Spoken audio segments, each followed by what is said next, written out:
قال الله تبارك وتعالى في كلامه المجيد: أعوذ بالله من الشيطان الرجيم. بسم الله الرحمن الرحيم.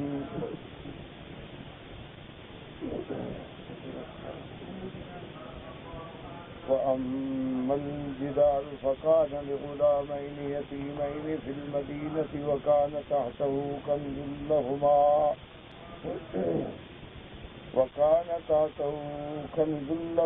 وكان أبوهما صالحا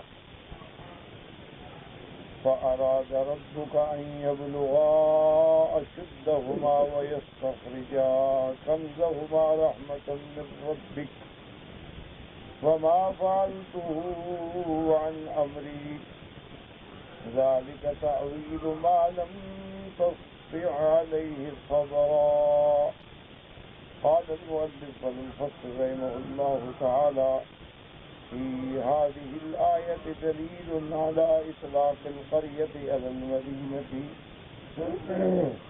لأنه قال أولا: حتى إذا أتيا أهل قرية، وقال هاهنا فكان لغلامين يتيمين في المدينة، كما قال تعالى: فكأي من قرية هي أشد قوة من قريتك التي أخرجتك، وقالوا لولا نزل هذا القرآن على رجل من القريتين عظيم، يعني مکہ والطائف.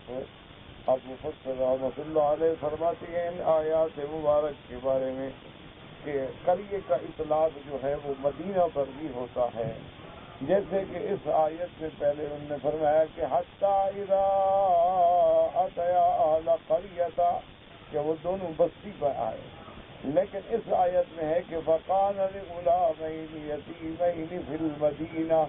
تو اس سے معلوم یہ ہوا کہ جیسے قریہ کا اطلاق بستی پہ ہوتا ہے، اسی طرح قریہ کا اطلاق جو ہے وہ شہر پر بھی ہوتا ہے، مدینے پر بھی ہوتا ہے. جیسے اللہ فرماتے ہیں: وَكَأَيٍّ مِّن قَرْيَةٍ هِيَ أَشَدُّ قُوَّةً مِّن قَرْيَتِكَ الَّتِي أَخْرَجَتْكَ. اس سے مراد مکہ ہے، تو اب مکہ کو بھی اللہ نے قریہ فرمایا ہے، تو لہذا قریہ کا اطلاق مدینہ پر بھی ہوتا ہے اور قریہ پر بھی ہوتا ہے. اور جیسے قرآن مقدس نے فرمایا کہ کافر کہتے تھے: وَقَالُوا لَوْلَا نُزِّلَ هَذَا الْقُرْآنُ عَلَى رَجُلٍ مِّنَ الْقَرْيَتَيْنِ عَظِيمٍ. تو مراد قریتین سے کیا ہے؟ مکہ اور طائف. تو مکہ طائف تو شہر ہیں، کوئی بستی تھوڑی ہے، لیکن اس پر بھی اطلاق لفظ قریہ کا ہوتا ہے، تو اس لیے مکہ کو ام القریٰ بھی کہا جاتا ہے. تو بہرحال مفسر رحمۃ اللہ علیہ کی تحقیق یہ ہے کہ قرآن پاک میں کبھی لفظ قریہ کبھی لفظ مدینہ دونوں کا اطلاق ایک دوسرے پہ ہوتا ہے، اور یہ اطلاق جو ہے وہ درست ہے. وَمَعْنَى الْآيَةِ أَنَّ هَذَا الْجِدَارَ إِنَّمَا أَصْلَحَتُهُ لِأَنَّهُ كَانَ لِغُلَامَيْنِ يَتِيمَيْنِ فِي الْمَدِينَةِ وَكَانَ تَحْتَهُ كَنْزٌ لَهُمَا. تو خلاصہ آیت کا یہ ہوا کہ حضرت خضر علیہ السلام نے فرمایا کہ یہ دیوار میں نے اس لیے بنا دی ہے کہ یہ دو لڑکے ہیں بیچارے یتیم، اور ان کا والد جو ہے بہت صالح اور اچھا آدمی تھا، تو ان کا خزانہ جو ہے اس دیوار کے نیچے دفن ہے. تو اگر یہ دیوار گر جاتی، خزانہ ظاہر ہو جاتا اور لوگ اٹھا کے لوٹ لیتے، تو ہم نے تو اللہ کا حکم سے ان کی فائدے کے لیے یہ بات کی. قال اکرمہ قتادہ وغیر واحد كان تحته مدفون لهما، کہ ان کے نیچے ان کا مدفن یعنی خزانہ تھا. وهو ظاہر السیاق من الآیہ وهو اختیار ابن جریر رحمہ اللہ تعالی.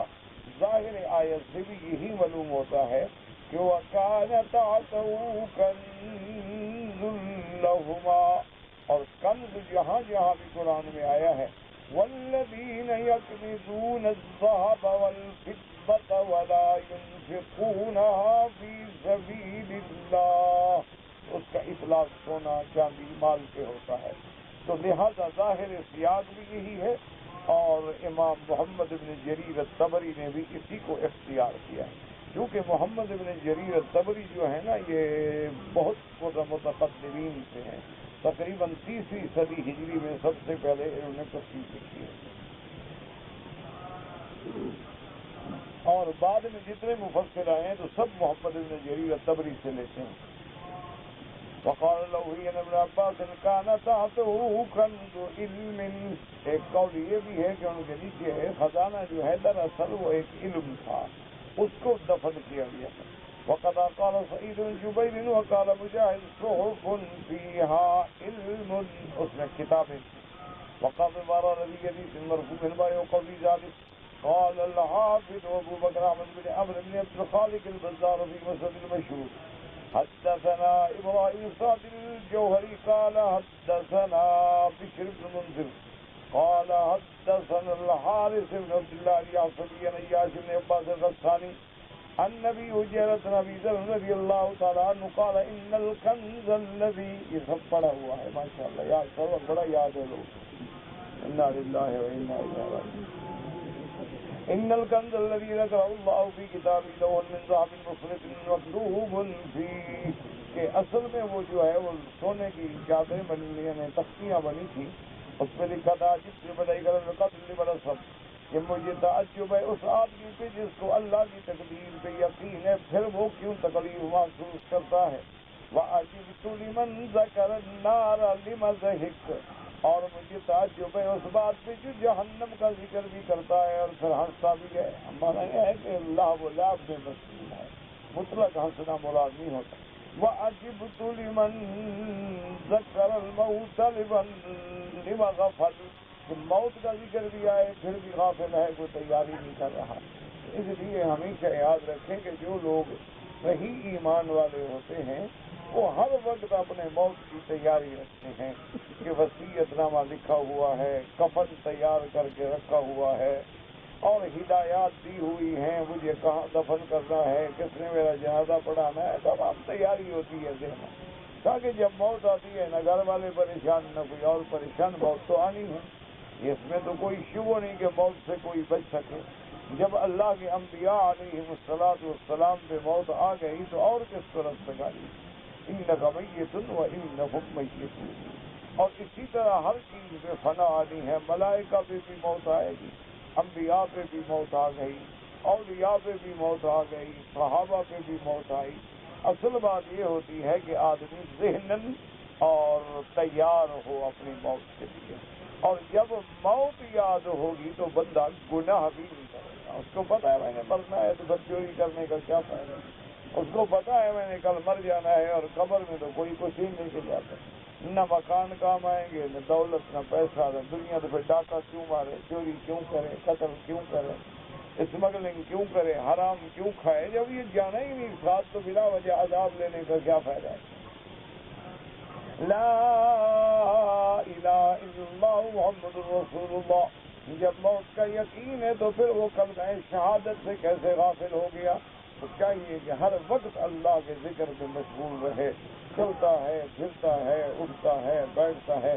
اسی لیے اللہ کے اولیاء جو ہیں نا تو وہ لا الہ الا اللہ کی اتنا کثرت کرواتے ہیں، بعض لوگوں کے نزدیک جہر ہے، بعض لوگوں کے نزدیک اخفاء ہے، لیکن مقصد سب کا ایک ہے کہ اللہ کا ذکر ایسا جاری ساری ہو جائے کہ گویا کے بندے کا ہر سانس جو ہے وہ بھی اللہ کا ذکر کر رہا ہے، کہ جب سانس آ رہا ہے تو وہ بھی ذکر کر رہا ہے، اور سانس جا رہا ہے وہ بھی ذکر کر رہا ہے، کیونکہ موت کا تو پتہ ہے نہیں، تو اس لیے ہر وقت آدمی اسی فکر میں رہے۔ وہ بھی قال الحافظ ابو جعفر العقيلي في حديثه فهم وقد روي هذا آثار السلف، وقال ابن جرير في تفسيره حدثني يعقوب قال حدثنا زبير بن ندوة قال حدثنا سلمة عن نعيم الأنبري قال من يسرى الحسن قال سمعت رجلا عن البصري يقول في قوله وكان تحته كنز لهما، حضرت حسن بصری سے بھی ایک قول نقل کیا گیا ہے کہ اس کے نیچے جو ہے ایک خزانہ تھا، لوح من ذهب مكتوب فيه بسم الله الرحمن الرحيم عجبت لمن يؤمن بالقدر كيف يحزن کہ تعجب ہے اس آدمی کو جس پر اللہ کی تقدیر پر ایمان ہے. پھر غم کا کیا معنی؟ جب تقدیر پر ایمان ہے کہ تقدیر چل ہی نہیں سکتی. جو اللہ نے لکھا ہے وہ ہوگا اور جو اللہ نے نہیں لکھا ہے وہ نہیں ہوگا. تو پھر غم کا کیا؟ اسی لیے اہل اللہ جو ہے نا وہ ہر حال میں مطمئن ہے. ان کے پاس پیسہ نہ ہو، دولت نہ ہو، کھانا نہ ہو، روٹی نہ ہو، ہر حال میں راضی برضا ہوتے ہیں کہ بس اللہ کا جو فیصلہ ہے آمنا باللہ. اس کے بعد فرماتی ہیں بسم اللہ الرحمن الرحیم وعجبت لمن یؤمن بالموت کیف یفرح، کہ جس بندے کا موت پر بھی ایمان ہو پھر کیسے کھیل کود میں خوشیوں میں وقت ضائع کرتا ہے. وعجبت لمن يعرف الدنيا وتقلبها بأهلها كيف يطمئن إليها لا إله إلا الله محمد رسول الله. اور تعجب ہے اس آدمی پہ جو دنیا کا تقلبات زمانہ بھی دیکھتا ہے کہ دیکھو کل کوئی بادشاہ تھا آج گدا ہے، کل شہزادہ تھا اور آج بھیک مانگ رہا ہے، کل تندرست تھا آج بیمار پڑا ہوا ہے، کل بہت بڑا طاقتور تھا آج اٹھنے کو بھی عاجز ہو گیا ہے. تو اس کے باوجود جو ہے وہ کیسے مطمئن ہو کے بیٹھا ہوا ہے.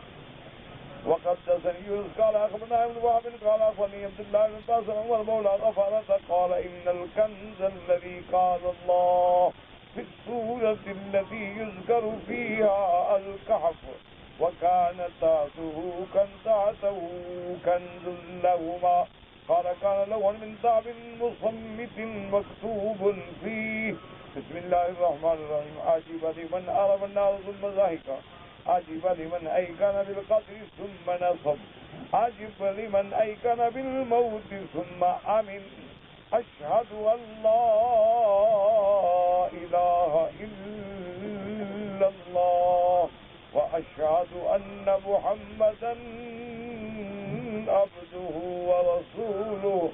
وحدثني عبد الحسن الفري قال حدثنا حداد بن مالك الشيبانية قال سمعت صاحبي بعد الصبي يقول سمعت جعفر بن محمد يقول في قول الله تعالى وكان ذو كنز لهما قال سطران ونصف لم يتم الثالث، یعنی 2 سطریں پوری تھی اور 1 سطر آدھی تھی اور تیسری سطر پوری نہیں تھی.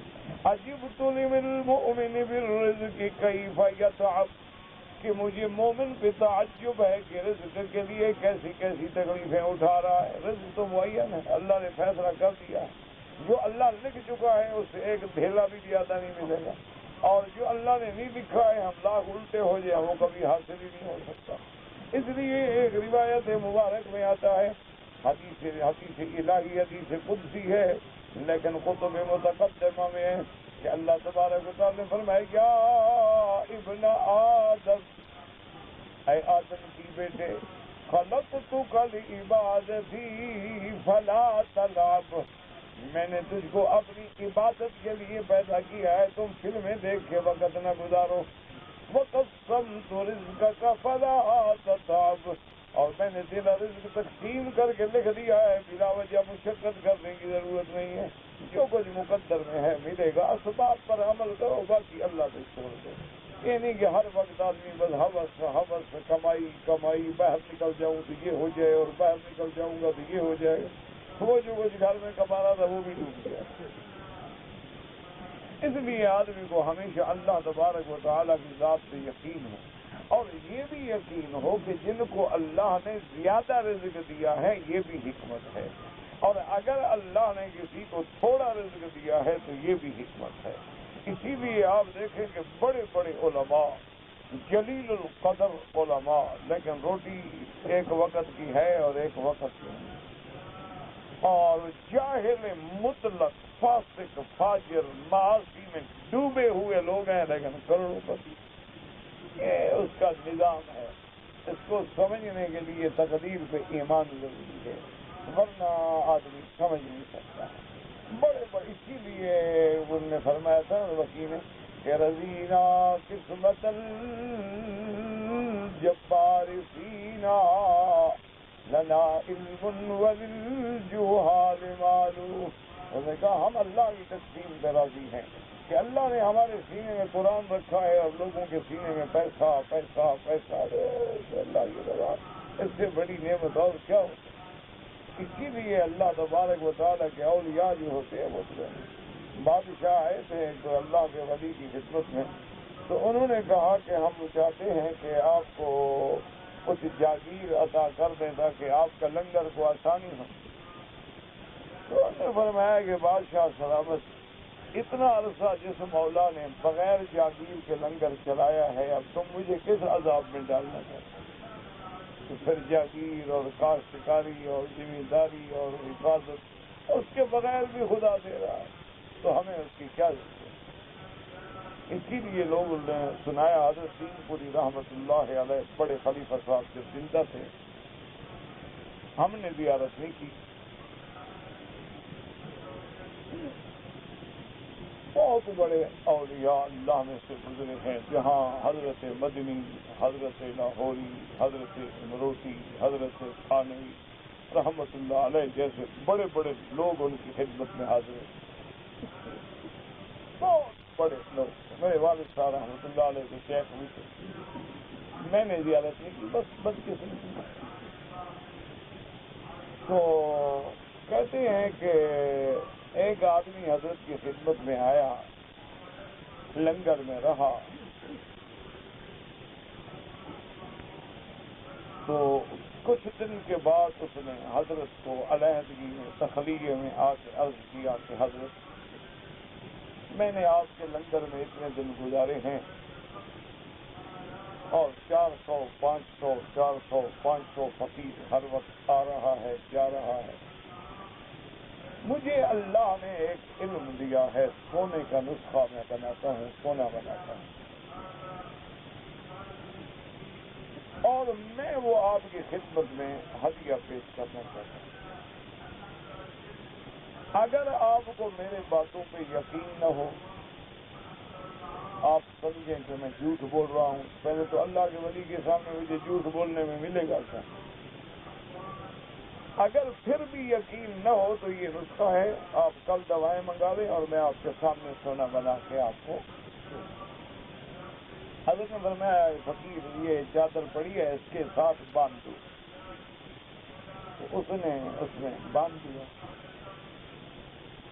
اب اس نے سوچا دل میں کہ یہ پیر لوگ ہیں مجھے دکھا رہے ہیں، اللہ سونے کے نسخے کے لیے تو لوگ مر جاتے ہیں، جانے دے دیتے ہیں، اور میں خود دے رہا ہوں اور کہتے ہیں وہاں باندھ دو. یہ مجھے بس روک ڈال رہے ہیں، جب میں باہر جاؤں گا تو بڑا حفاظت سے رکھیں. سردیوں کا زمانہ تھا، لکڑیاں جل رہی تھیں، وہاں کو بجلی تو تھی نہیں. تو وہ باہر آ کے کھڑا ہو گیا. پرانا دروازہ ہوتا تھا، دروازے میں درزیں تھیں. وہ کمرہ تو میں نے دیکھا، جگہ تو دیکھی، لیکن حضرت کی زیارت نہیں. تو حضرت نے اس کپڑے کو اٹھایا اور آرام سے کھولا کہ اس کاغذ کو میرا ہاتھ بھی نہ لگے، اور یوں کیا اور آگ میں پھینک. وہ دیکھ رہا تھا، اس کی تو باہر چیخ نکل گئی. وہ اتنا زور سے اس نے دھاڑ ماری کہ سارے لوگ اکٹھے ہو گئے. اندر بلایا، کیا بات ہے؟ کہا حضرت آپ نے سونے کے نسخے پاؤ. پر میں بدبخت، ابھی تک اللہ مجھے خود دے رہے تھے اپنے خزانے سے، اب مجھے نسخوں کا محتاج بنانا چاہتے، نکل جاؤ. بدبخت آدمی. ہمیں اپنے اللہ پہ بھروسہ ہے، نسخے شسخوں کی ہمیں کوئی ضرورت نہیں. اس لیے جو اللہ والے ہوتے ہیں ان کو اللہ پہ یقین ہوتا ہے کہ جو مجھے ملے گا وہ تو مجھے ملے گا، اور اس کے علاوہ نہ زیادہ مل سکتا ہے نہ کم مل سکتا ہے. ان کے بعد جو آئے نا حضرت عبدالہادی رحمۃ اللہ علیہ، ان کی میں نے زیارت کی، لیکن حضرت خلیفہ صاحب کی زیارت. مجھے یاد ہے رمضان المبارک کا مہینہ تھا، عصر کا وقت تھا، تو میں اپنے کسی کام کے سلسلے میں گیا تھا خانپور، ساتھ ہی دین پر شریف جگہ ہے. میرے دل میں خیال آیا کہ حضرت کو ملنے، اور مجھے اچھی طرح یاد ہے 29ویں کی رات تھی رمضان کی. تو میں عصر کی نماز میں نے خانپور میں پڑھی، اور گاڑی پہ جیپ میرے پاس تھی، وہاں پہنچا. حضرت بہت ضعیف تھے، جا کے سلام کیا، بڑے خوش ہوتے تھے. تو میں فقیر کیسے آئے؟ میں نے کہا حضرت خان پر آیا تھا، کام تھا۔ میں نے کہا حضرت کو مل لوں، رمضان المبارک ہے، 29 کی رات ہے، دعاؤں کے لیے یاد کروں۔ ابھی تم ہماری اولاد کے برابر ہو، تمہارے لیے دعا نہیں کروں گا تو کس کے لیے کروں؟ میں نے کہا حضرت بس مہربانی اور اجازت۔ انہوں نے کہ کیسے؟ حضرت 29 کی رات ہے اور میرا تو ختم قرآن ہے وہاں اپنے گاؤں میں قرآن سناتا تھا، تو 29 کو میں ختم کرتا تھا اور 27 کی رات کو میرے استاد ختم کرتے تھے، وہ فوت ہو گیا، اللہ ان قبر سے رحمت کرے، ہم دونوں پڑھتے۔ میں کہا حضرت میرا تو آج رات ختم ہے۔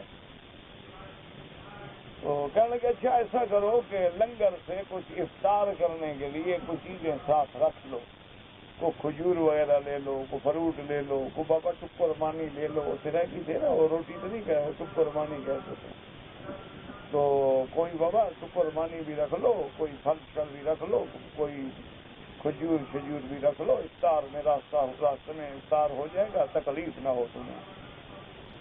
میں نے کہا بہت اچھا ہے، اور باہر نکلا میں نوبر سے کہا چلو، میں نے کہا فقیر لوگ ہیں بس بھائی ہمارے پاس جیپ ہے اور ابھی 1.5 گھنٹہ باقی ہے، انشاءاللہ ہم کہیں پہنچ جائیں گے، اور اس کے بعد سارے راستے میں آبادی ہے اور سارے راستے میں دکانیں ہیں، ہوٹل ہیں، سب کچھ ہے، تو اب حضرت کے لنگر سے اٹھانے کا کیا ضرورت ہے؟ چلو یار چلو بس۔ اللہ کی شان ہے، ایسی جگہ آگے ہماری جیپ خراب ہوئی، نہ پانی تھا، نہ آبادی تھی، نہ دکان تھی۔ میں نے ملازموں سے کہا کہ ڈھونڈو کوئی واٹر شاٹر کو پانی واٹر کورس مل جائے، اس میں ہو گھونٹ گھونٹ، گرمی کے زمانے سے مر رہے تھے روزے سے، لیکن نہیں۔ پھر مجھے یاد آیا، میں کہا حضرت کی فرمان کی تعمیل نہیں کی سزا اللہ نے کھڑے کھڑے دے، اتنے پریشان ہوئے، اللہ معاف کرے۔ پھر پیچھے سے اچھا اتفاق ایسا تھا نا، افطار کا وقت ہوتا، لوگ گاڑیاں روک لیتے تھے ہوٹلوں پہ، اب کوئی گاڑی بھی نہیں آ رہی، کریں کیا؟ تھوڑی دیر کے بعد پتہ نہیں ایک کار گزری، تو انہوں نے پہچان لیا، وہ بیچارے رکے، ان کے بعد بھی کچھ نہیں، اللہ کی رحمت۔ تو انہوں نے کہا کہ بھائی صاحب آپ تو بس بیٹھے نا ہمارے ساتھ ہیں، بھیا بلا دینا، میرے مر جائیں گے بغیر روزے پانی، سب روزے سے ہیں الحمدللہ۔ انہوں نے کہا چلو سارے گھسر کے بیٹھ جاؤ، آگے آبادی قریب ہے، وہاں افطار کرتے ہیں، پھر آگے گاڑی ٹھیک کرتے ہیں۔ تو وہاں جا کے افطار کیا، تو اللہ والوں کی ہر بات میں حکمت ہوتی ہے، بالکل سادگی ہوتی تھی، نیچے کھجوروں کا جال بچھا ہوتا تھا، یا پرچیاں پڑی ہوتی تھیں، یا وہ ہمارے سرے کی سندھی میں رلی کہتے ہیں وہ پڑی ہوتی تھی۔ نہ تعلیم ہے، نہ دروازے ہیں، نہ دروازے، بالکل فقط۔ یعنی اتنے جب معذور ہو گئے نا تو حضرت کو پالکی میں اٹھاتے تھے، پھر بھی سب سے اول میں نماز ہوتی۔ مجال ہے کہ جماعت یا سب سے اول رہ جائے۔ اللہ اکبر۔ بس ہم لوگ افسوس ہے کہ بس جاہل تھے، بس قسمت سے اللہ والوں سے کچھ حاصل نہ کیا۔ اس وقت کچھ بلوچی کا دماغ زیادہ اثر تھا، نئے نئے تھے نا، چھوکرے تھے، شوق تھا سرداری کرنے کا، تو دماغ خراب تھا، شیطان گھسا ہوا تھا، ٹھیک تو اب بھی نہیں ہے، فرق پڑا تھوڑا بہت، تو کچھ حاصل نہ کر سکے، دریا بہتے رہے اور ہم کیا کریں، وہی جاہل کے جاہل، نلائق کے نلائق، کچھ نہ نکالے۔ شاید یہ بھی ان کی دعا ہوگی، یہ کام تھوڑا بہت ہو رہا ہے۔ اللہ اکبر، ورنہ بڑے بڑے لوگوں کو اللہ نے ملایا، لیکن افسوس نصیب تو اپنا اپنا نصیب کیا، کچھ ہوتا تو حاصل کرتے۔ انا للہ و انا الیہ راجعون۔ تو اب وہ جناب فرماتے ہیں کہ اس کے اندر یہ لکھا ہوا تھا، وَقَدْ قَالَ اللَّهُ تَعَالَى وَإِن كَانَ مِثْقَالَ حَبَّةٍ مِّنْ خَرْدَلٍ أَتَيْنَا بِهَا وَكَفَىٰ بِنَا حَاسِبِينَ۔ قال الذكر أنهما حفظا بصلاح أبيهما فلم يذكر منهما صلاح، کہ یہ ساری عبادت کیوں کی گئی کہ ان کا والد نے وکان ابوہما صالحا۔ ہم لوگ بھی اسی لیے شاید بچ گئے کہ اللہ نے صالح والدین عطا فرمائے، ان کی دعاؤں کی وجہ سے شاید بچ گئے، ورنہ اور بھٹک گئے۔ وَكَانَ بَيْنَهُ وَبَيْنَ الْأَبِّ الَّذِي أَبَدَا بِهِ سَبْعَةَ آبَاءٍ، یعنی 7 پشتوں کا فاصلہ تھا. وَكَانَ نَسَّاجًا، اپنا کپڑا بننے والا. وَهَذَا الَّذِي ذَكَرَهُ هَؤُلَاءِ الْأَئِمَّةُ وَرَدَ فِي الْحَدِيثِ الْمُتَقَدَّمِ وَإِنْ صَحَّ لَا يُنَافِي قَوْلُ إِكْرَمَةَ إِنَّهُ كَانَ مَالًا لِأَنَّهُمْ ذَكَرُوا أَنَّهُ كَانَ لَوْحًا مِنْ ذَهَبٍ وَفِيهِ مَالٌ جَزِيرٌ أَكْثَرَ مَا زَادُوا وَأَنَّهُ كَانَ مُودَعًا فِيهِ عِلْمٌ وَهُوَ حِكَمٌ وَمَوَاعِظُ وَاللَّهُ أَعْلَمُ. اب مفسر رحمۃ اللہ علیہ فرماتے ہیں کہ اگر یہ حدیث اتفاق سے صحیح بھی ہو اور اقوال صحیح بھی ہوں تو یہ بھی منافی نہیں کہ مال بھی ہو اور یہ خود سونے کی تختی جو ہے وہ بھی تو ایک مال ہے. اس لیے یہ بعید نہیں ہے، لیکن زیادہ بات وہی ہے کہ وہ مال کا حق تھا، کیونکہ اگر یہ چیزیں لکھی ہوئی ظاہر ہو جاتی بستی والے کیا کرتے؟ اس پر تو ایک نصیحتیں ہیں، وصیتیں ہیں، الٹا کوئی پڑھتا تو ہدایت ملتی. تو حضرت خضر نے جو ٹھیک کیا تھا کہ لوگ مال ان کا لے نہ جائیں، اس لیے زیادہ تر قول وہی ہے کہ وہ مال تھا. وَقَوْلُهُ وَكَانَ أَبُوهُمَا صَالِحًا، یہ دلیل ہے جو صالح وزیر ذریت تشر برکت عبادتی لهم في الدنيا والآخرة بصفاته فيهم ورفع درجتهم إلى أعلى درجة في الجنة لتقر عينه بهم كما جاء في القرآن وردت به السنة. اب مفسر رحمۃ اللہ علیہ فرماتے ہیں کہ اس سے یہ دلیل ملتی ہے کہ والدین کی صلاح جو ہے وہ اولاد کے بھی کام آ جاتی ہے، کہ والدین جو صالح تھے، والدین جو عالم تھے تو اولاد بھی بچ گئی، ان کو دنیا اور آخرت میں فائدہ ہو جاتا. اور قیامت کے دن اللہ تبارک و تعالیٰ ان کے والدین کی وجہ سے ان کی اولادوں کو جو نیچے کے درجے میں ہوں گی اوپر کے درجے میں بھیج دیں گے تاکہ والدین کی آنکھیں ٹھنڈی ہوں. جیسے کہ حدیث مبارک میں آتا ہے کہ جب وہ جنت میں جائیں گے تو پوچھیں گے کہ یا اللہ اینا اولادنا، ہماری اولاد. اللہ حکم دیں گے میرے بندے تیرے مرتبہ اونچا ہے، اعمال صالح ہے، وہ تو اس قابل نہیں تھے، ہیں تو جنت میں لیکن نیچے کے درجے. نے کہا میرا اللہ میں نے جو دنیا میں عمل کیے تو اپنی اولاد کے لیے بھی تو مانگتا رہا. اللہ حکم دیں گے الحقنا بہم ذریاتہم، کہ ان کی اولاد کو بھی والدین کے ساتھ ملا دو. فرمایا وما عدتنا من اعمالہم من شیء او کما قال اللہ، کہ ہم والدین کے عمل کو کم نہیں کریں گے کہ ان کو نیچے کر دینا، نیچے والوں کو اوپر کر دیں گے. تو اولاد کی فائدہ، اچھا کبھی اولاد سے فائدہ والدین کو بھی، مثلا والدین جاہل تھے اولاد عالم تو ان کی وجہ سے بھی والدین کا درجہ بلند ہو گیا. جیسے حدیث پاک میں آتا ہے کہ حافظ قرآن کے والدین کو اللہ بلائیں گے کہ تم نے اپنے بچے کو میرا قرآن حفظ کرایا. ہاں یا اللہ حکم دیں گے کہ ان کے سروں پہ تاج رکھو، تو والدین کے سر پہ تاج رکھے جائیں گے. حضور نے فرمایا کہ ان تاج میں جو موتی ہوں گے اگر ایک موتی بھی دنیا میں آئے تو سورج چاند بے نور ہو جائے. اب دیکھو بچے کی وجہ سے والدین کو عزت مل گئی، تو والدین کی وجہ سے بھی ملتی ہے اور بچوں کی وجہ سے بھی ملتی ہے. اس لیے ہمیشہ دعا کیا کریں ربنا هب لنا من ازواجنا وذرياتنا قرة اعين واجعلنا للمتقین اماما. اچھا متقین اماما کا کیا معنی؟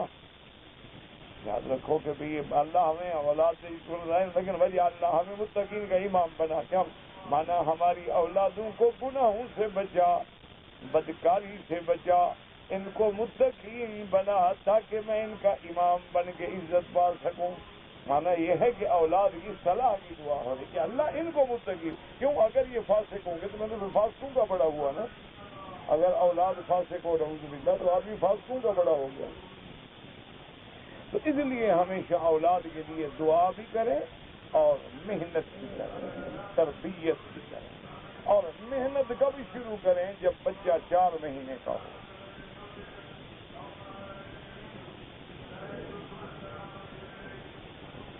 جب بڑے ہو جاتے ہیں نا پھر بہت مشکل. بس چھوٹا بچہ ہے نا 4 مہینے سے تربیت کریں، اس کے سامنے کوئی بری بات نہ کریں، اپنی بیوی سے لڑائی جھگڑا نہ کریں، اس کے سامنے کوئی تصویریں فوٹو گندے نہ رکھیں، اس کے سامنے بیٹھ کے فلمیں نہ دیکھیں. اس کے دماغ میں سب فیڈ ہوتا رہتا ہے، کمپیوٹر اس کا کھلا ہوا ہے. اور جو بڑا ہوتا جائے اس کو مسجد میں لائیں، نماز میں لائیں، ساتھ کھڑا کریں، اس کپڑے پہنائیں، اس کو 4 سال میں 5 سال میں اور 10 سال ماشاءاللہ جب مکمل تربیت ہو جائے پھر بچہ نہیں بھٹکتا، پھر بچہ ہم پہلے تو کہتے چھوڑو یار چھوٹا ہے اور یار چھوڑو یار بچہ ہے یار خود سمجھ جائے گا.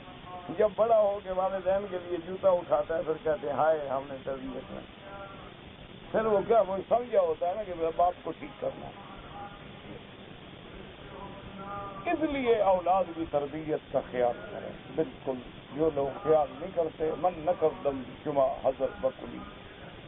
اب فرماتے ہیں فَأَرَادَ رَبُّكَ أَن يَبْلُغَا أَشُدَّهُمَا وَيَسْتَخْرِجَا كَنزَهُمَا رَحْمَةً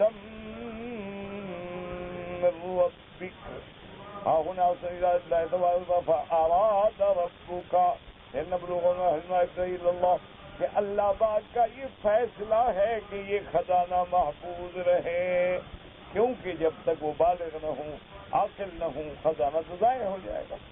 وقال في الغلام فأردنا أن يبدلهما ربهما خيرا منه زكاة وقال بسمرة عيبها والله أعلم. ابو بصر رحمۃ اللہ علیہ فرماتے ہیں کہ یہاں فأراد ربک اللہ کی طرف ہے اور غلام کے بارے میں فأردنا، اور جب کشتی کے بارے میں تھا تو کہا فأردت أن أعيبها، وہاں چونکہ حضرت خضر کی طرف ہے وہاں اللہ کی طرف ہے. للہ بمن ذکرنا من اصحاب السفینہ وورد الرجل الصالح وما فعلته عن امری، کہ موسیٰ علیہ السلام یہ کچھ میں نے اپنی مرضی سے نہیں کیا ہے، مجھے اللہ نے حکم دیا. لکنی امرت بہ ووقفت علیہ، کیونکہ کسی بچے کو قتل کر دینا جائز تھوڑا ہے، اللہ کا حکم نہ ہو تو کیسے کر دے. اس لیے حضرت خضر علیہ السلام نے فرمایا کہ موسیٰ علیہ السلام میں تو اللہ کے حکم کی تعمیل کرنے والا ہوں جو اللہ نے حکم دیا. وفیہ دلالۃ لمن قال بنبوۃ الخضر علیہ السلام، اس آیت سے اس بات پر بھی دلالت ہوتی ہے کہ حضرت خضر بھی اللہ کے نبی تھے. اس لیے انہوں نے کہا کہ وما فعلته عن امری، یہ میں نے اپنے حکم سے نہیں کیا، اللہ کا حکم ہے اور اللہ کا حکم انبیاء پہ آتا ہے وحی کے ذریعے. اس لیے علماء نے فرمایا کہ حضرت خضر بھی نبی. فوجدا عبدا من عبادنا آتیناہ رحمۃ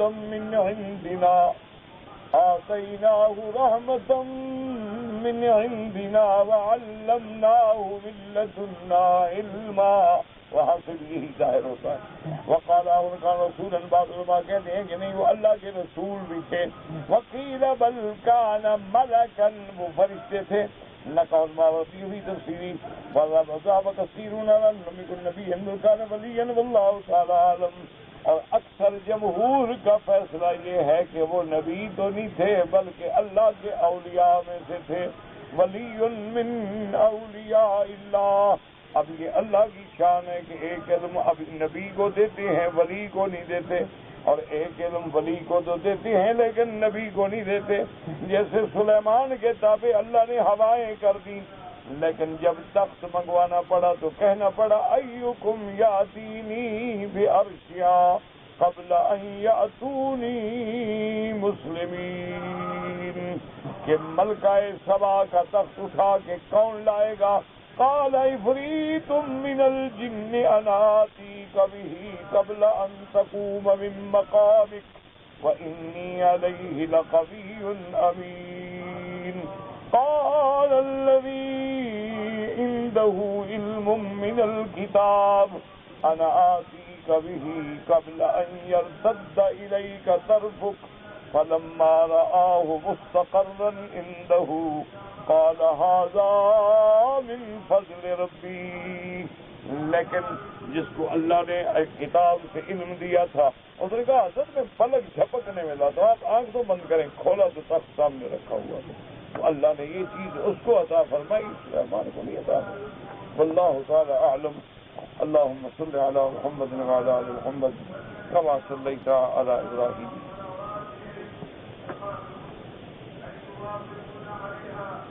کہتے جی کہ میں ایک ڈرائیور آدمی ہوں اور میں دبئی سے سعودی عرب کے لیے چلتا رہتا ہوں، لیکن عمرے کا ٹائم نہیں ملتا۔ کوئی بات نہیں، آپ پہ کوئی جرمانہ نہیں۔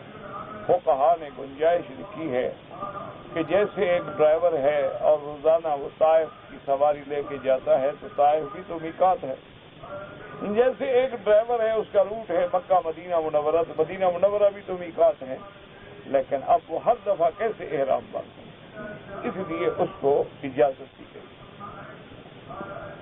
اگر ایک آدمی نے عمرے کا احرام باندھا، طواف کیا، لیکن چکر حتیم کے اندر سے مارے تو طواف نہیں ہوا، جب طواف نہیں ہوا تو صفا نہیں ہوئی، اس لیے گویا عمرہ نہیں ہوا، دوبارہ عمرہ کرے اور دم بھی ادا کرے۔ بعض کہتے ہیں کہ ذوالقرنین جو ہے، ذوالقرنین اور سکندر جو ہے وہ ایک ہے۔ ایک بادشاہ گزرا ہے جس کا لقب سکندر ہے، سکندر یونانی بھی کہتے ہیں، سکندر مقدونی بھی کہتے ہیں، اور اس لیے بہت ساری روایات یہ بھی ہیں کہ سکندر اور ذوالقرنین جو ہیں وہ ایک ہیں، لیکن یہ غلط۔ ذوالقرنین الگ ہے، سکندر الگ ہے۔ سکندر بادشاہ جس نے دارا سے جنگ کی اور دارا کو شکست دی، وہ آتش پرست تھا، وہ آگ کی پوجا کرتا تھا، اور ذوالقرنین تو اللہ کا بندہ ہے، وہ تو اللہ تبارک و تعالیٰ کا فرما بردار ہے، ولی من اولیاء اللہ ہے، ملک عادل ہے، اس لیے وہ اقوال جو ہیں وہ غلط ہیں۔ اسکندر الگ ہے اور ذوالقرنین جو ہے وہ الگ ہے۔ اسکندر رومی یا مقدونی یا یونانی، کیونکہ اصل بات یہ ہو جاتی تھی نا کہ اس قبیلے کے لوگ سب کا لقب پھر اسکندر آتا تھا، کئی سکندر گزرے ہیں دنیا میں، اور وہ آتش پرست تھا، آگ کا پجاری تھا، اور حضرت ذوالقرنین جو ہیں یہ تو اللہ تبارک و تعالیٰ کی عبادت کرنے والے۔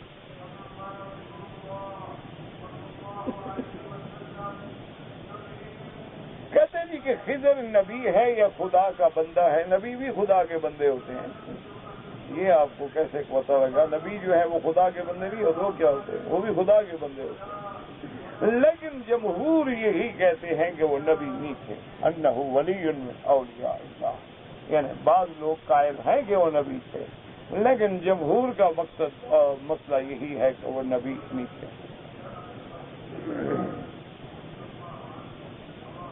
کہتے جی کہ حضور کا معنی حاضر ناظر صرف نہیں ہوتا، یہ ادب کے لیے آدمی والد جو لکھتا ہے حضور پر نور، تو ابا بھی تمہارا حاضر ناظر ہوتا ہے۔ استاد کو لکھتا ہے حضور قبلہ، تو کیا استاد بھی حاضر ناظر ہو جاتے ہیں اور قبلہ بن جاتے ہیں، اس کی طرف نماز پڑھیں گے ہم؟ کوئی عقل کی بات کرو، یہ تو ادب کے لفظ ہیں، استعمال ہوتے ہیں، اور ہر جگہ الگ لفظ ہیں، کہیں حضور ہے، کہیں محترم ہے، کہیں مکرم ہے، کہیں جناب عالی ہے، کہیں عالی جناب ہے، کہیں سرکار ہے، کہیں سرکار مدینہ، القاب ہیں، ایک احترام کے تلفظ ہے۔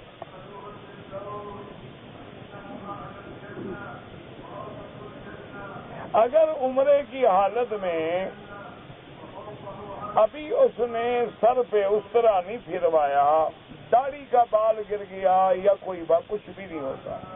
یاد رکھو کہ حالت احرام میں آدمی وضو کرتا ہے، بال گر گئے تو گرتا وہ بال ہے جو مردہ ہو، جو زندہ ہو نہیں گرتا، یاد رکھو ہمیشہ۔ دیکھو نا، زندہ آدمی کھڑا ہو تو کھڑا رہے گا، مردہ ہو تو کھٹ گر پڑے گا۔ اسی طرح بال بھی مردہ جو ہے وہ گرتا ہے، اس پہ کوئی جرمانہ نہیں۔ جرمانہ تب ہوتا ہے جب خود کاٹے، خود اس طرح پھیرے، خود بال کھینچ رہا ہے، تب جرمانہ ہے۔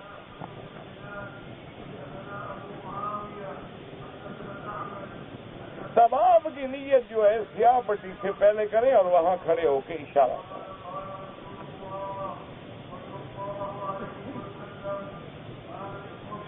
باقی اشارہ کرنے کے لیے افضل یہ ہے کہ رک جائیں اور چہرہ بھی حجر اسود کی طرف کریں اور بسم اللہ اللہ، اگر چلتے بھی کر لیا تو جائز ہو جائے گا، نہیں کیا تب بھی ہو جائے گا، لیکن افضل یہ ہے کہ اشارہ بوسے کے قائم مقام ہے، اور بوسہ آدمی چلتے ہوئے تو نہیں دے سکتا. اگر بوسہ دے گا رکے گا تو بوسہ دے گا، چلتے چلتے کیسے بوسہ دے گا حضرت کو؟ تو جب اشارہ اس کے قائم مقام ہے تو آداب کا تقاضا یہ ہے کہ آدمی 1 سیکنڈ کے لیے وقوف کرے اور بسم اللہ اللہ اکبر. اور رکنے کا معنی یہ نہیں ہوتا کہ وہاں دیوار بن کے کھڑے ہو جاؤ کہ اب ٹریکٹر آئے تو ہلائے ہمیں، پیچھے لوگ ٹکرے مارے وہ کھڑا ہے، ابھی اس کے اشارے ختم نہیں ہو رہے. یہ تو ناجائز ہے، مسلمانوں کو ایذا دینے والی بات. کہتے جی کہ نفلی طواف کے بعد جو نفل پڑھے جاتے ہیں، بابا امام ابو حنیفہ رحمۃ اللہ علیہ کے نزدیک یہ واجب ہے، نفل نہیں ہے. باقی ائمہ کے نزدیک بھی نفل نہیں ہے، سنت ہے. نفل تو زبانوں پہ چڑھ گیا ہے، نفل تو کسی کے نزدیک بھی نہیں ہے. ایسے 2 رکعت نفل، 2 رکعت کہاں نفل کہاں کی ہو گئی؟ کیونکہ طواف نفلی ہے تو سمجھتے یہ بھی نفل ہو گئی. یہ بات نہیں ہے. بعد میں جو 2 رکعت پڑھی جاتی ہیں تو اس کا امام ابو حنیفہ رحمۃ اللہ علیہ فرماتے وہ کہتے ہیں نہیں واجب ہے، کیوں؟ وہ کہتے ہیں قرآن میں ذکر آ گیا واتخذوا من مقام ابراہیم مصلی. تو امام صاحب ان باتوں میں یہی تو وہ سارا جھگڑا ہے جو وطر میں چل رہا ہے. بات کو سمجھا کریں. امام صاحب رحمۃ اللہ علیہ فرماتے ہیں کہ پہلے وطر جو تھے وہ بطور نفل تھے. کیا معنی؟ تہجد ہے اس کا نام بھی وطر تھا، قیام اللیل ہے اس کا نام بھی وطر تھا. رات کو جو بھی نماز پڑھی جاتی تھی اس پر اطلاق وطر بھی ہو گیا، تہجد بھی ہو گیا، قیام اللیل بھی ہو گیا. تو وہ کہتے ہیں کہ بھی اس وقت جو ہے یہ نفل میں شمار ہوتے تھے. تو لہذا اس لیے حدیث مبارک میں آ گیا کہ 9 بھی آ گیا، 7 بھی آ گیا، 11 بھی آ گیا، 12 بھی آ گیا. تو بعض امام نے فرمایا اچھا بھی 2 رکعت جو نماز تھی تو لہذا 10 رکعت جو تھی وہ تہجد ہو گئی اور 1 رکعت وطر ہو گیا. لیکن وہ فرماتے ہیں کہ بعد میں حضور پاک نے بڑی تاکید سے فرما دیا کہ اللہ نے تم پر ایک زائد نماز کا حکم دیا ہے اور وہ وطر ہے. تو جب یہ حکم آیا تو اب وطر واجب ہو گئے، اب نفل سے نکل گئے. جب واجب ہو گئے تو اب واجب جو ہے انہوں نے کہا کہ وہ ہوتا ہے فرض کے بعد. پہلا درجہ فرض کا ہے کہ چونکہ وہ نص سے ثابت ہے یا حدیث متواترہ سے ہے، اس کے بعد کا درجہ جو ہے وہ واجب ہے. جب واجب میں آ گئے تو فرض نماز میں کوئی 1 رکعت نہیں ہوتی، لہٰذا واجب میں 1 رکعت کیسے ہو گئی؟ اس لیے وہ فرماتے ہیں کہ وطر پھر حدیث آ گئی باقاعدہ جس کو مصنف ابن ابی شیبہ نے بھی ذکر کیا، اور پھر حضرت عمر رضی اللہ تعالیٰ عنہ نے بھی، کیونکہ سیدنا ابو بکر کا جنازہ حضرت عمر نے پڑھایا تو دیر ہو گئی تب میں نے وطر نہیں پڑھے تو آپ نے وطر پڑھے تو 3 رکعت پڑھے. اور پھر 3 رکعت بھئی اس طرح 200 قاعدہ کیسے آ گیا؟ تو ایک حدیث میں آ گیا کہ یہ وطر لیل ہے اور نماز مغرب جو ہے وہ وطر نہار ہے. تو اس لیے امام صاحب نے کہا کہ اب یہ امر جو ہے اسی پہ پھر صحابہ رہے، اسی پہ خلفائے راشدین رہے، اسی پہ حضرت عبداللہ بن مسعود رہے، اور کوفے میں ہزاروں صحابہ تھے، کسی نے اعتراض بھی نہیں کیا. تو اس لیے یاد رکھیں کہ 2 رکعت جو ہیں امام صاحب کے نزدیک تو واجب ہیں اور باقی ائمہ کے نزدیک سنت ہے. اگر نفلی طواف کریں گے تو پہلے 3 چکروں میں کوئی رمل نہیں ہوتا، وہ صرف عمرے میں ہوتا ہے جب احرام میں ہوا. عصر اور فجر کے بعد اگر طواف کریں تو حنفی حضرات جو ہیں نماز 2 رکعت واجب مغرب کے بعد پڑھیں اور سورج نکلنے کے بعد. باقی ائمہ کے نزدیک اللہ کے حرم میں جائز ہے جب چاہے طواف کرے اور جب چاہے اس کی 2 رکعت پڑھے. اچھا وہ بھی کہتے ہیں کہ بلا وجہ نفل نہ پڑھو، فرق سمجھا کرو. وہ کہتے ہیں کہ ایک نفل ہے ذوات الاسباب اور ایک نفل ہے بغیر ذات الاسباب. کیا بنا؟ وہ کہتے ہیں طواف کیا تو اب سبب بن گیا نا، تو وہ کہتے ہیں یہ تو پڑھ لو، ویسے نہ پڑھو، یہ تو سبب والی ہوگی نا 2 رکعت، اس لیے پڑھ لو. تو امام صاحب فرماتے ہیں کہ نہیں، بس لا صلاۃ بعد الفجر حتی تطلع الشمس، کہ بڑی واضح حدیث ہے کہ فجر کے بعد نماز نہیں جب تک سورج نہ نکلے. وہ کہتے ہیں بعد میں پڑھو. یہ کوئی جھگڑے کی بات نہیں. اللہ کی رحمت ہے. اللہ سے دعا کرو کہ اللہ ہمیں نفع نصیب کرے. بس لڑائی جھگڑے نہ کیا کریں. اب امت کو ملانے کی ضرورت ہے. چھوٹے چھوٹے مسائل پہ لڑانے کی ضرورت ہے. کہتے جی کہ میں نے اپنے لیے تو عمرہ کر لیا ہے. اگر میں اپنے والد والدہ کے لیے کرنا بالکل کریں. والد والدہ کے لیے ضرور کریں. حج کرو, عمرہ کرو, صدقہ کرو, خیرات کرو. ان کے لیے قرآن پڑھ کے دعائیں کرو, ثواب بھیجو. اگر ہم نے بندوق سے شکار کیا, ہمارے جانے سے پہلے مر گیا, حرام ہے.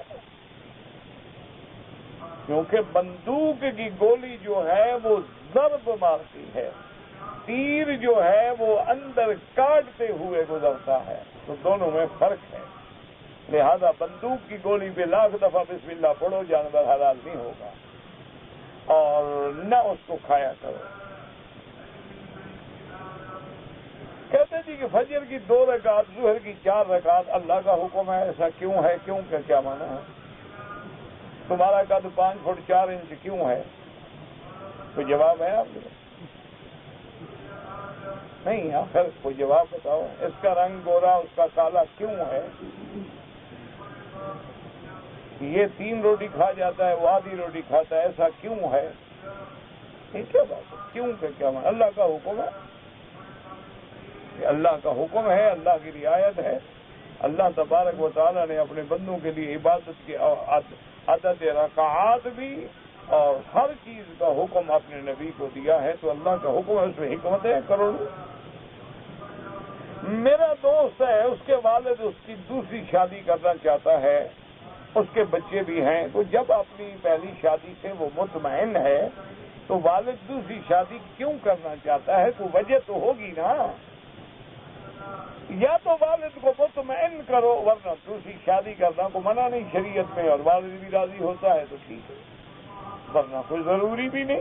اگر پہلے بیوی ہے, بچے ہیں, تمہارا گھر خوش ہے, آباد ہے, کیا ضرورت ہے دوسری شادی کرنے کی بلا وجہ؟ تم ایسا کرو, والد کی دوسری شادی کروا دو. نہیں, مذاق نہیں, یہ مذاق میں نہ سمجھا کرو. تم 4 بندے اکٹھے کر کے والد کے پاس لے جاؤ, ابا جان آپ دوسری شادی کرو. جب وہ نہ کرے گا, تم نہیں کرتے, میرے گلے میں کیوں ڈالتے ہو؟ ایک سے گزارا ہو رہا ہے, شکر کرو. اس دور میں ایک بیوی سے بھی نبھ جائے نا, بڑی بات ہے. کہتے جی کہ جب اسرافیل پہلا سور پھونکیں گے تو اس کے بعد پھر دوسرا سور کب پھونکیں گے؟ جب ہم آپ ہوں گے نہیں تو فکر کی کیا ضرورت ہے؟ وہ پھونکیں گے, ہم مر گئے, ختم. ویسے 40 سال کا فاصلہ ہوگا بین النفختین 40 سنۃ.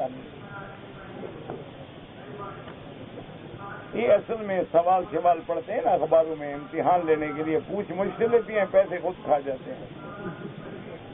یہ محمد شم میں حل کرتے رہتے ہیں نا جی, سوال جواب لکھ لیا, چلو جی مولوی سے پوچھ لیا, لکھ کے بھیج دیا, میں نے مسئلہ جواب صحیح دیا ہے, انعام ملے گا. چلو کسی طرح دین کی بات پوچھتے تو ہیں بابا. اگر والدین زندہ ہیں ان کے لیے بھی میں عمرہ کر سکتا ہوں. اگر وہ بوڑھے ہیں, نہیں آ سکتے, یا پیسہ نہیں, طاقت نہیں, کر سکتے ہو. میں نے کراچی ایئرپورٹ آیا, احرام باندھ کے, لیٹ ہو گیا, انہوں نے واپس بھیج دیا, ہم نے احرام کھول دیا. دوسرے دن فلائٹ ملی, پھر احرام باندھا, ایک بکری دم پڑ گئی. یہ تھوڑا مذاق ہے کہ جب چاہو کھول دو, جب چاہو باندھ دو. کہتے ہیں جی کہ ایک اٹالین مسلمان ہے جو مودودی صاحب کی کتابیں پڑھ کے مسلمان ہوا. جب حرم شریف میں آیا اور یہاں دیکھا کہ لوگ مختلف انداز میں نمازیں پڑھتے ہیں, کنفیوز ہو گیا ہے, بے وقوف ہے. کوئی نماز میں جھگڑا نہیں, کوئی امام کسی کو اس نے دیکھا ہے کہ فجر کی 3 رکعتیں پڑھتا ہو, کسی کو اس نے دیکھا ہے کہ مغرب میں 3 رکعتوں کے بجائے کوئی مولوی 4 پڑھاتا ہو, کسی کو اس نے دیکھا ہے کہ ظہر کی نماز 4 رکعت کے بجائے ایک مولوی 5 پڑھاتا ہے. پھر تو اختلاف ہوا نا, باقی رفع یدین یا آمین یہ تو اولا کے مسائل ہیں، یہ تو فروعات کے مسائل، یہ تو اختلافی بات ہی نہیں ہے، یہ تو افضل غیر افضل کی بات۔ اس کی مثال ایسے ہوتی ہے کہ جیسے ایک آدمی جو ہے 100 میں سے 90 نمبر لیتا ہے وہ بھی پاس ہے، 70 لیتا ہے وہ بھی پاس ہے، اگر 55 لیتا ہے وہ بھی پاس ہے، پاس تو سارے ہو گئے، لیکن نمبر کا فرق ہوگا، امتحان میں تو سارے پاس ہو گئے۔ اس میں کنفیوز ہونے کی کیا ضرورت ہے اس کو چاہیے کہ اہل علم کے ساتھ ملے اور ان سے اپنے سوالات اور جوابات کا خیال، تو اس طرح وہ کنفیوز نہیں ہوتا کہ ایک آدمی کا قد 4 فٹ ہے، ایک کا 5 فٹ ہے، ایک کا 6 فٹ ہے، ایک کا 3 فٹ ہے، اس طرح کیوں نہیں کنفیوز ہوتا؟ سب کو اللہ نے برابر کیوں نہیں پیدا کیا؟ اس طرح کنفیوز نہیں ہوتا کہ ہاتھ کی انگلیاں جو ہے چھوٹی بڑی ہیں، کیا وجہ ہے ساری برابر ہو جاتی؟ یہ کیا بات ہے کہ فروعی مسائل کو دیکھ کے تم دین میں شک کرنے لگے، تمہیں یہ بھی پتہ نہیں کہ اصول کیا ہے اور فروع کیا ہے؟ احرام، میں نے ایئرپورٹ سے احرام باندھا، پھر دوسرے عمرے کے لیے مسجد عائشہ سے احرام باندھا، ٹھیک ہے، بالکل عمرہ ٹھیک ہے، ہوٹل سے نہیں باندھ سکتے، مسجد عائشہ جاؤ یا جیرانہ جاؤ۔ شیخ فضل حق بیمار ہیں، اللہ شفا عطا فرمائے، ہمارے تو دوست ہیں، بھائی ہیں، اللہ شفا کاملہ عطا فرمائے۔ کہتے ہیں جی کہ جو لوگ مر گئے ہیں ان کے لیے جب آدمی قبرستان میں جاتے ہیں، ایک روایت میں آتا ہے کہ یستأنسو، قبر والے انس پکڑتے ہیں، ایک روایت میں یہ بھی آتا ہے کہ آدمی کہے کہ میں فلان ابن فلان ہوں تو اللہ ان کو خبر بھی دیتے ہیں کہ آج تمہارے پاس فلاں دعا کرنے آیا ہے۔ خود درخت نہ لگایا کریں، اگر درخت ہیں تو کاٹا بھی نہ کریں، کیونکہ اللہ کا ہر چیز ذکر کرتی ہے۔ ایسا کون سا بہتر عمل ہے؟ سب سے پہلے تو عقیدہ صحیح رکھو، عقیدے کے بعد فرائض نماز کا خیال رکھو، اور اس کے بعد جو ہے آیت الکرسی ہر نماز کے بعد پڑھا کرو، اللہ پاک عذاب قبر سے بچائیں گے۔ کہتے جلسہ استراحت جو ہے یعنی تھوڑا بیٹھ کے پھر اٹھنا، یہ ایک روایت میں آتا ہے ان لوگوں کے لیے وہ معذور تھے، ضعیف تھے، اگر کوئی بھاری بدن ہے ضعیف ہے بیٹھ سکتا ہے۔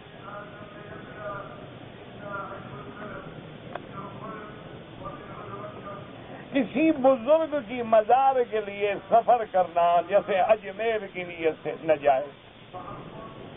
اگر کوئی آدمی غلہ جو ہے وہ ذخیرہ اندوزی کرے حرام ہے، جن چیزوں کا تعلق لوگوں کی حیات سے ہے ان کا ذخیرہ کرنا ناجائز۔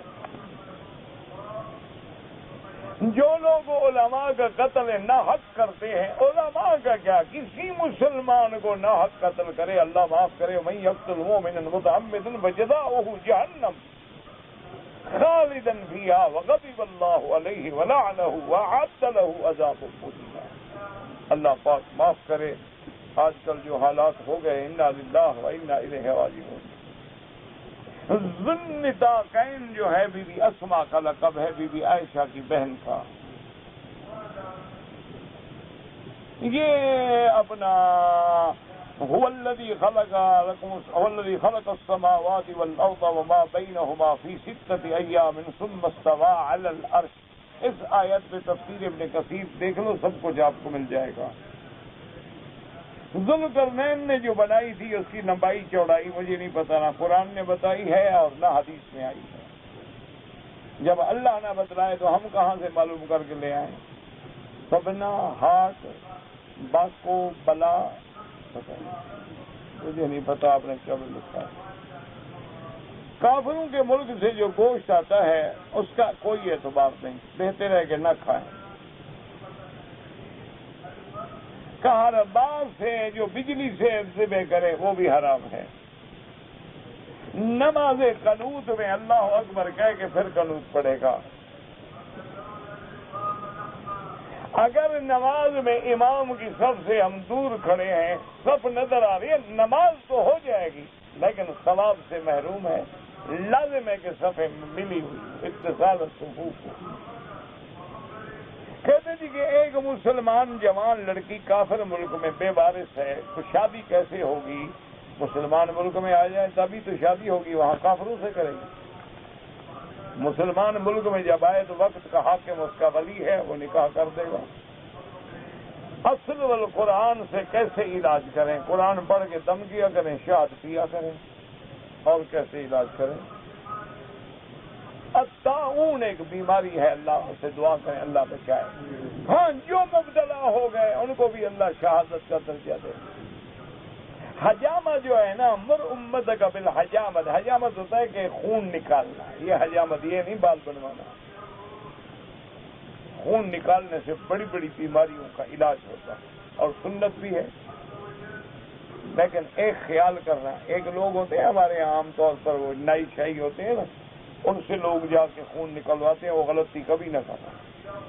ایک تو ان کے پاس جو اس طرح بلیڈ وہ صاف نہیں ہوتا، دوسرا ان کے اپنے ہاتھ بھی اللہ کی مہربانی سے صاف نہیں ہوتے۔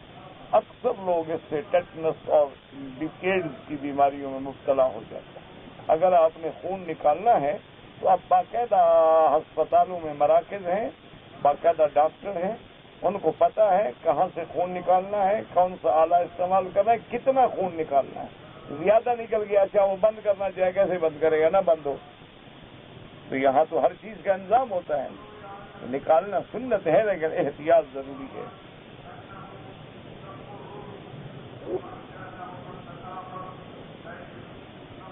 کوئی سمجھ نہیں کیا لکھا ہے۔ معتزلہ صاحب تمہیں جب لکھنا نہیں آتا تو کیا مانا کر کے کیا کریں؟ رأیت امتی حینما حضرتها الوفات، یہ ان سے پوچھے جنہوں نے لکھا ہے، میں نے نہیں لکھا۔ میں کہتا جی کہ فجر ظہر تو محلے کی مسجد میں پڑھتا ہوں، عصر کی نماز جو ہے اپنی بیوی کے ساتھ پڑھتا ہوں۔ امام بیوی ہوتی ہے، تم ہوتے ہو، وہ بھی مسجد میں پڑھا کرو۔ لا صلاۃ لجار المسجد الا فی المسجد۔ ہاں جی، آج کل کیا پتا ہے، آج کل تو عورتیں امام بن گئی ہیں، مرد مقتدی بن گئے ہیں۔